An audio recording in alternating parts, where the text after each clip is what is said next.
Determining if you have a tight or weak pelvic floor or a tight and weak pelvic floor can be tricky.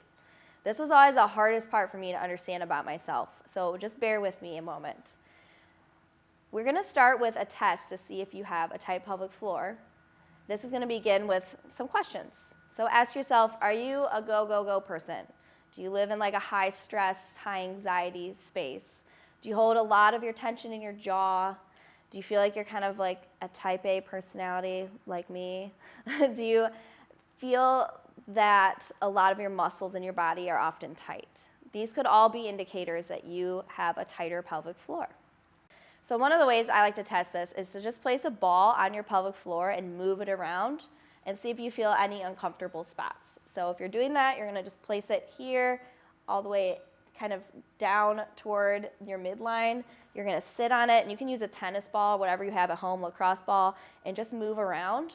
And if you find that it is extremely tight, then that also can be an indicator of a tight pelvic floor, and this is going to be super beneficial for you.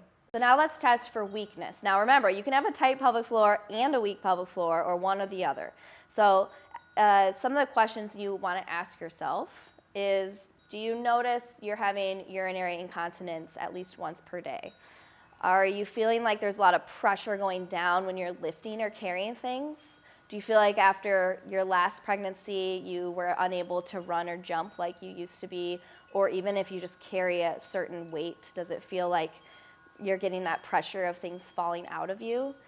All of this can indicate a weak pelvic floor. So let's test your pelvic floor on how strong it is. You're just going to begin seated with a block or towel between your knees. You're going to inhale for your 360 breathing. Inhale as big as you can, expand. And as you're exhaling, you're going to imagine the pelvic floor bringing all four corners together, and you're going to lift it up slowly and see if you can hold it at the top of that lift for 5 to 10 seconds. Let me show you. So inhale, 360, expand. Exhale.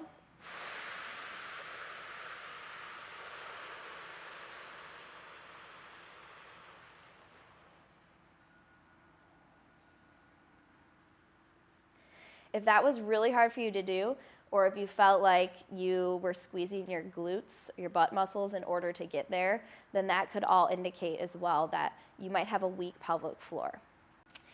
So overall, it is just important to have a basic understanding of the difference in a contraction and release of these muscles.